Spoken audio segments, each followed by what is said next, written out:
y'all, it's Tammy with Collard Valley Cooks, and today we're live doing a hoe cake breakfast. We got up late. Chris has pink eye, so we couldn't go to church, and we're making a hoe cake breakfast. My mama used to make them all the time, and that's what we like the best with gravy. So I'm going to put in a couple of cups of self-rising flour into my bowl. Well, and I make a mess every time I cook, no matter what. And then I'm going to put about 1/4 of a cup of shortening in the bowl.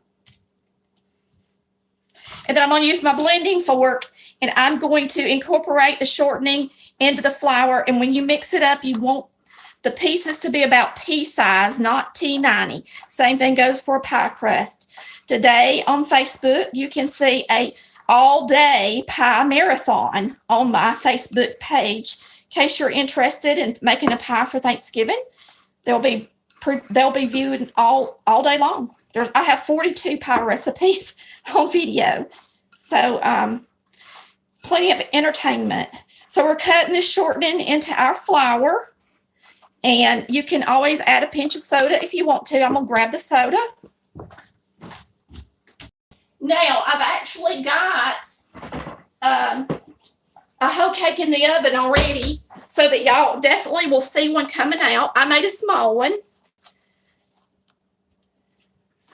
so that y'all could see one coming out.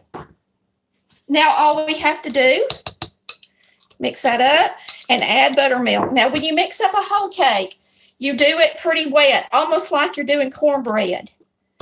So it takes more milk, okay? You don't mix up a hoe cake like you're going to put it out on the counter and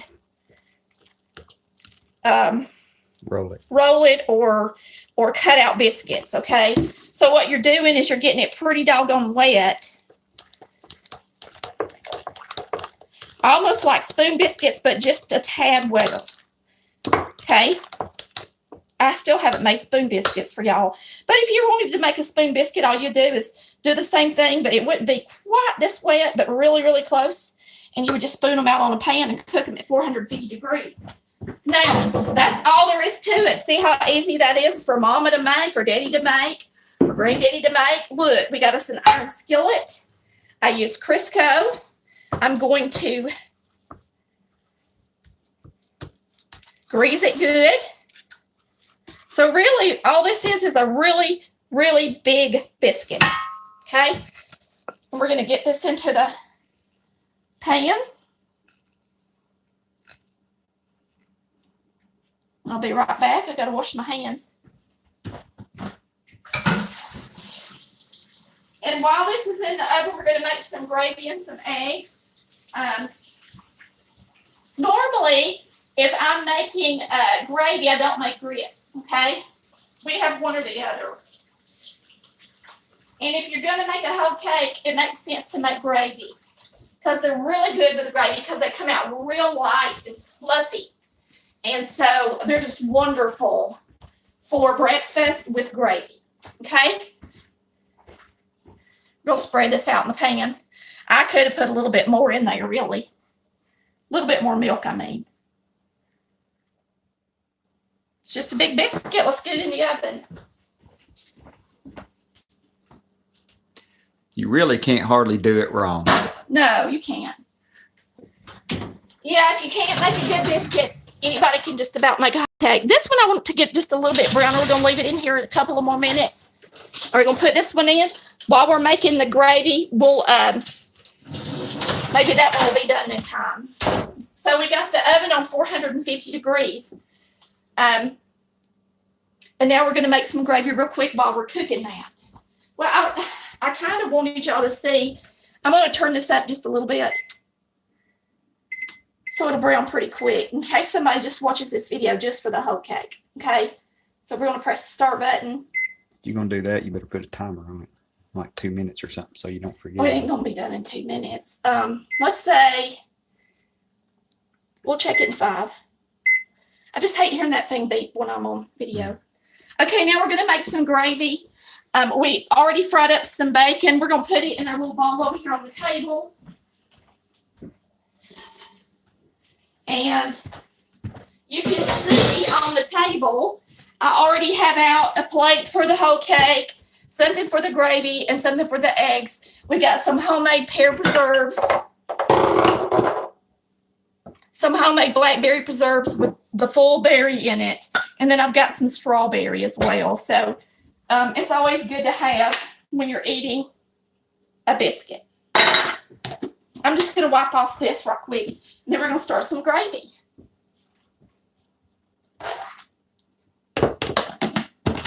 Okay, can you slide those two things just over there in front of that thing out of the way? Now, if I hadn't messed up and been so crazy with my flour, I wouldn't have a mess on my table because hoe cakes don't make a mess normally. But I'm kind of a messy cook because I'm always in a hurry. All right, here we go. We're going to pour off a little bit of this bacon grease before we make our gravy. I don't want all of that, okay, because I'm going to put some butter in it. So we're going to pour a little bit in this little jar right here.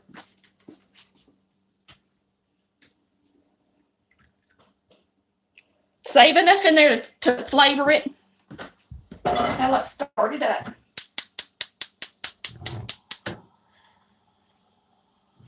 We're going to put a little bit of butter in it.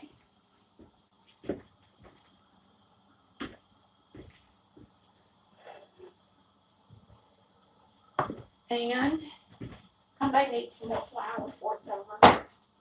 It's going how much is in my sifter already. Keep my sifter up here. It's always got flour in it.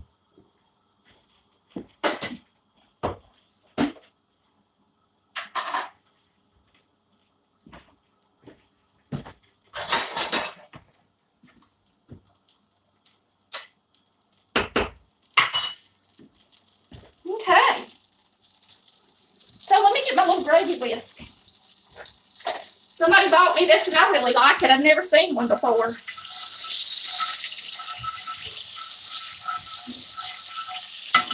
Yummy butter. That's just telling me that the oven's at 475.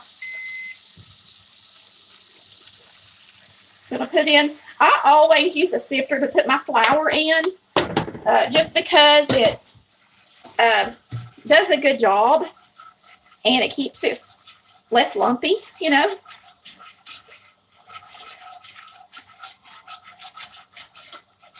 Now that bacon grease had a little salt in it, I'm sure. Let me move this butter. Now we're going to add a little bit of pepper. I love pepper in my gravy. I'm going to turn this timer off. And I'm going to put in some salt. And now we're going to wait for this to get a little brown around the edges. You can see it starting to turn a little bit brown right there. Right there. But you need to brown the flour. If you don't, it'll taste raw and it just won't have a good flavor. So brown it. You don't have to get it dark brown, but you know, toast it a little bit so it has a good flavor, okay? Our biscuit's ready.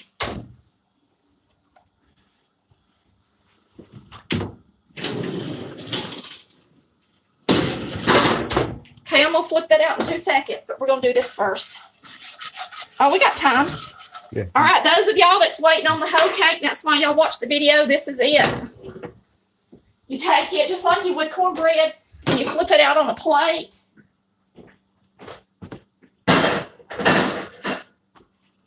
And I'm going to cut it for you after we get this gravy done.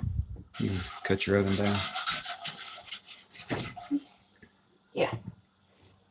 Here, just let them watch this and I'll do that in a minute because it'll take us a minute to get hot. All right, so we're going to cut my oven back down. They don't have to watch this part. 450 start. Okay, now when you add your milk, make sure you whisk it good. Really good. And what I like about the gravy whisk is it does get along the bottom real easy. Of course, if you're a really good cook, you don't need a gravy whisk. You can use a regular whisk. But don't use a spoon. Use a whisk. It sure does make prettier gravy, okay? But I love the gravy whisk. Now that I've had one, I don't think I'd do without it. See how it just goes along the edge? Look at how the blades just sit right up on the edge. Just love it. All right, so as soon as this gets hot, it's going to thicken, and we're going to have our gravy made. Now, we're also going to do some eggs. So I guess we just saved this to put our gravy in. But actually, since I'm going to pour that gravy up on that thing on the table, I think I'll just go ahead and crack my eggs in this batter bowl. We're just going to do some scrambled eggs real quick.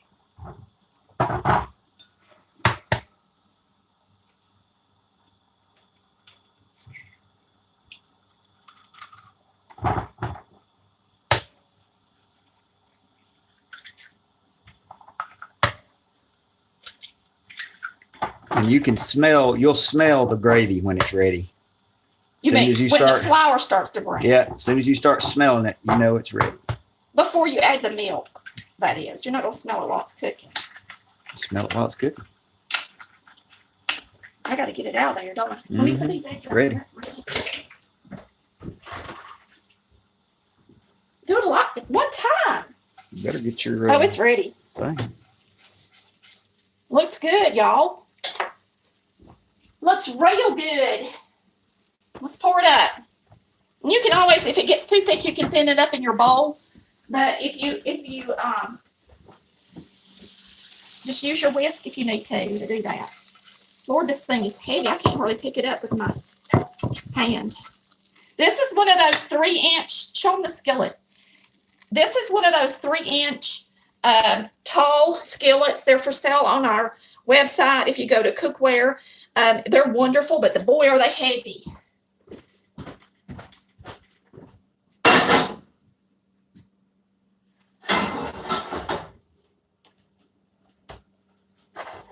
All right, I'm going to use this to do our eggs. It's the one that our little hoe cake come out of.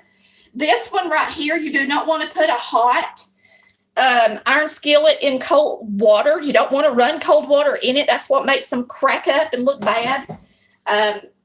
So don't do that. If you want to put some warm water in it, you can, or hot water. But don't put a bunch of cold water in it while it's hot like that. You want to put that over there since it's that big gigantic eye? Yeah, I guess I could.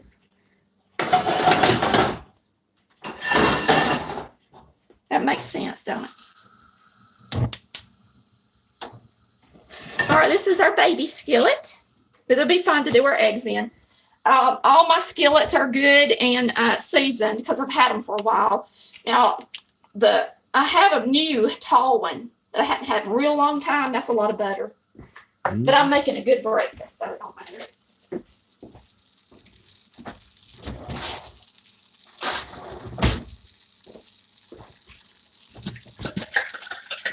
And then we're going to get over here and cut this hoe cake for y'all and let y'all see it. I don't put milk in my eggs. When I scramble eggs, I just like the whole egg, okay? So that's what I do.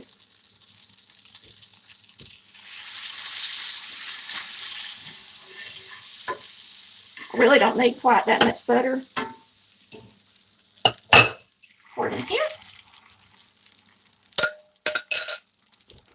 And I like to cook my eggs up a little bit. Unless, of course, I am making a fried egg, and then, of course, I turn it down. So I like my eggs to be in larger hunks, not little bitty tiny ones. Okay, we're going to salt it, pepper it,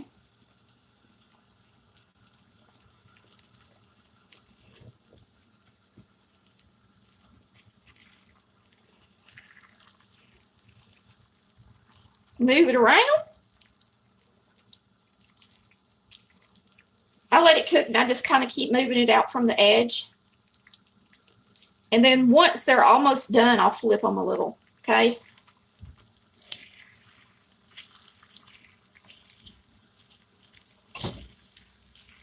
They're getting close. I'm going to turn them down because the flame's bothering my hand. Now that's, to me, that's how eggs ought to look. But now that's what I like. Everybody's different. If you like milk in yours, put milk in yours. If you like yours beat all to pieces, then, you know, beat them all to pieces. But I like mine like this. And I don't have to have cheese and all that stuff in them because we're about to have some nice gravy and stuff. That's about right there. I'm going to take these over here and put them on the table.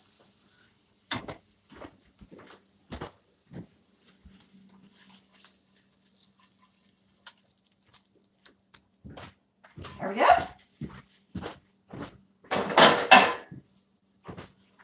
And we still got one skillet in there, but we're going to make a plate for y'all and let you see. You want to show them what the, it's been in there probably about 10 minutes. Yeah. Just so you can kind of see. Here, let me show them. Get back down there. Don't do that. I just want them to kind of see about where it is. See, there it is. But the color don't. And then Messes the color up. did we zoom back out? Good? Yep. Okay. Now we're going to make us a plate. Woohoo!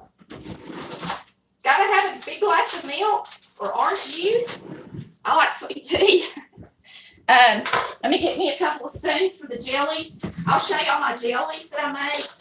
Now the strawberry jelly, I didn't put pectin in, so it is runny, but it don't have the pectin, you know, like Sure Gel or nothing in it. I could have put a different piece of fruit in there and got some pectin in it that's natural, but I just don't. When I make jelly, I don't really like to use the Sure Gel unless I just absolutely have to. Here we go. I'm going to show y'all how pretty this is. Y'all ready? Now this, anybody can make, and it's sometimes, I mean, it's amazing. It's fluffy. It's light. It smells so good. Okay, and I take it and I crumble it up on my plate. Oh my gosh, it's just so, y'all listen. Bring them over here so they can hear it. I mean, it's just, hear that? It's just got a little crunch on the outside and then it's nice and soft. So if you don't like a soft biscuit, you're not going to like this. That's why I like to make these to eat with gravy and syrup and stuff like that. Let me get me a little scooper.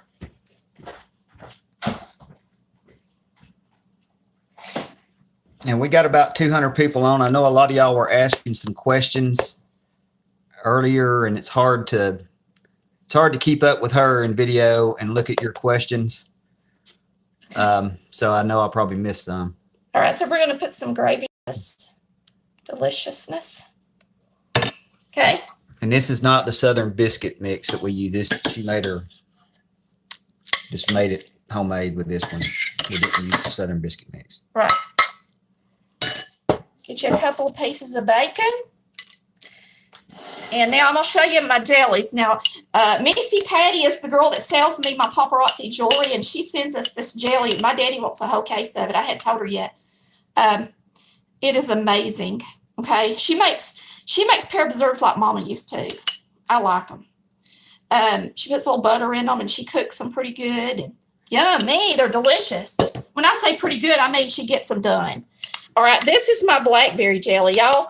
I cook my blackberry jelly until it's kind of sticky, and it's got the whole berries in it. That's what I like. And then I'll show you my strawberry. Now, the strawberry, like I said, is more like syrup, really. And it would be good, you know, like on a cake or pancakes even. All right, I'm going to take a bite.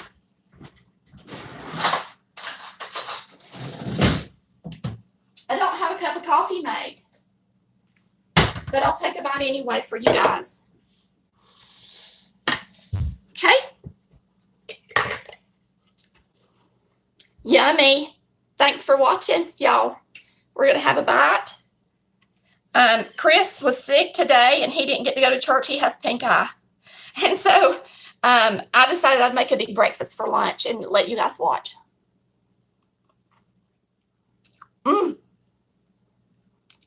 Y'all, there's nothing better than a hoe cake.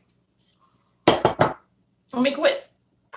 A lot of people have different names for hoe cakes. Some people call them cornbread cakes. Some people call them pancakes. But my mama's hoe cake was a biscuit in a skillet. I hope you've enjoyed watching Color Valley Cooks. where we cook like Mama did. Y'all like and share and subscribe, please. Go watch our Facebook all-day marathon on pies. Bye, love ya.